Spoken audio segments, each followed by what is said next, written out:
white robe. Well, they don't expect him to be a Hereford United goalkeeper. Correct. But did they the people 2,000 years ago didn't expect their son of God or whatever to be a carpenter's son, and he got the same reaction. You see, what it is, it's about incarnating into a body that relates to the world as it is at the time. That's why Jesus was a carpenter's son and worked in Palestine. Palestine at that time, and the area where he was, the Middle East, was the center of the camel trains and all the rest of it. So the communication center. So the center of communications. Why in this life have I... Because you're a broadcaster. Exactly. Why was I taken into the communications industry? You were taught self-discipline in sport. Correct. And all that. This is how it's done. Yeah. And so I'm comfortable talking to you, and I'm comfortable on television, I'm comfortable in broadcasting, which is a great help to get over the truth, as the world is at the moment, where the media is the vehicle to do it. So it's unlikely that an aspect of the Godhead, or a son of the Godhead, who had to deliver this enormously important message to the world would have had a stammer.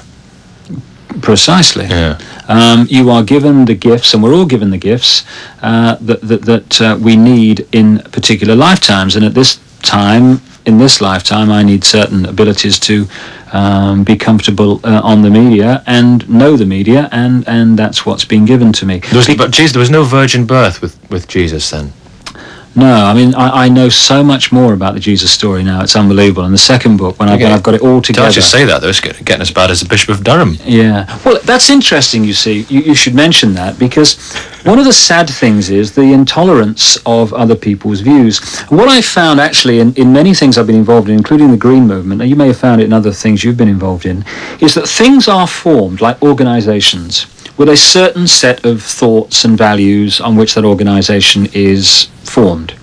But instead of evolving with events and saying, well, actually, we've got more knowledge now, so let's change the way we think, let's change the nature of the organisation. And solidifies, It stops. Yes. Therefore, with the traditional church, and it's not alone, we've reached the point now where to become a member of those churches, you have to go through the education and the learning process of that church to learn what they wish you to think.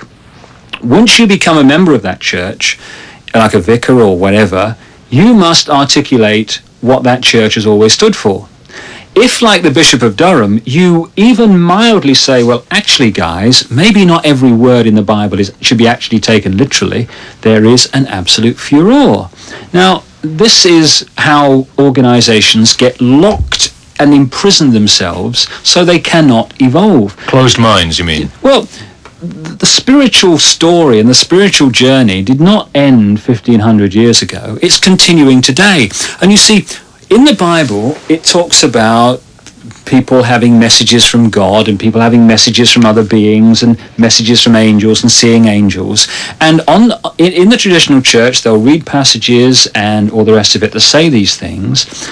But when you come out and say, actually, now in 1990, 1991, I've actually been contacted in exactly the same way by these beings and given this information, they say you're a lunatic. But what you're saying is it's perfectly acceptable to them if it's through the mists of time. Correct. Right, listen, what about these 3 spirit guides that you constantly have? Do we all have spirit guides? Yeah. Well, the 3 guides I mentioned in the book... They all come from Uranus, Yeah, right? well, the 3 guides I mentioned in the book were at that stage of my development. There are now others. It depends on what you're doing, depending who your guide is. Mm-hmm. But you bring up a very important point.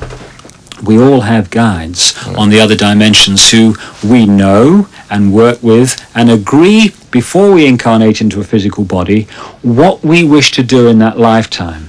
All we've got to say, and it's very simple, is I accept that I am being guided. I have guides in other frequencies, other dimensions of life, who are here to guide me and help me through this lifetime so that I learn the lessons I decided I wish to learn. Go ahead and guide me. And when you do that, things start happening. Situations are set up, amazing certain, we would call them coincidences perhaps. Do you actually hear the voices in your head? It depends. Sometimes you hear voices, sometimes it comes in terms of them talking through you, so they talk through your voice box. When you hear voices, what do they sound like? All echoey? It's more of a very, very strong thought. Yeah. You know when you hear you're thinking something, and it is so strong you can almost hear the voice. And it also comes through what's known as automatic writing. You get a sheet of paper, you put a pen in your hand, and they just take over your arm. They write, and they write amazing things which you have no comprehension of. I mean, they write things... It's like a doctor's prescription afterwards. Yeah, well, they write things that simply you have no knowledge of or no experience of whatsoever, and then this is how they tell you about things. But it's done in many, many ways. But great things happen.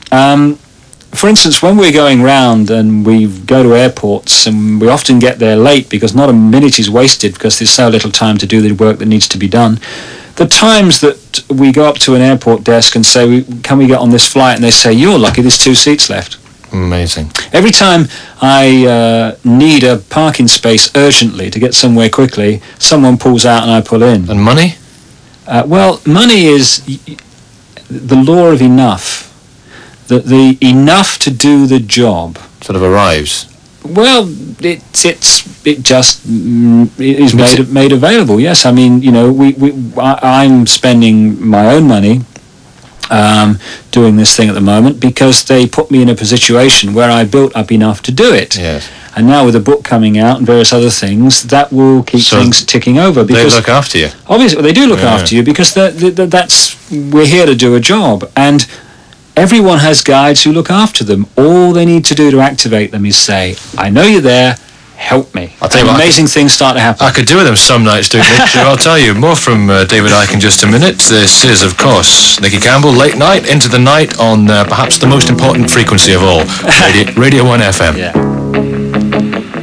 My guest on this planet just now, it's David Icke. Now, David, what else have you found out after actually writing the book and publishing the book about the Jesus story? You alluded to that a few minutes ago. Well, there's a great deal that we've been told about the Jesus story, and it's a great deal that we are... By the Spirit guides. Yeah, we're going to be told. We're going to be told, and this will appear in the second book, which is called Love Changes Everything, which is just about the most, well, it is popular song that Andy Weber's ever written. Well, it's the message, really. Yeah. Love changes everything.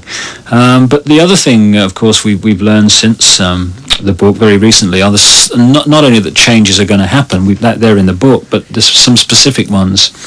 And it's so important, Nicky, to get over that these great changes, these geological changes, are not punishment. Well, let me put it in sort of layman's terms, how I interpreted it from the book. Okay. We've been messing about with these energy lines, these ley lines. Yeah. This is like my reading of it. Yeah. So much so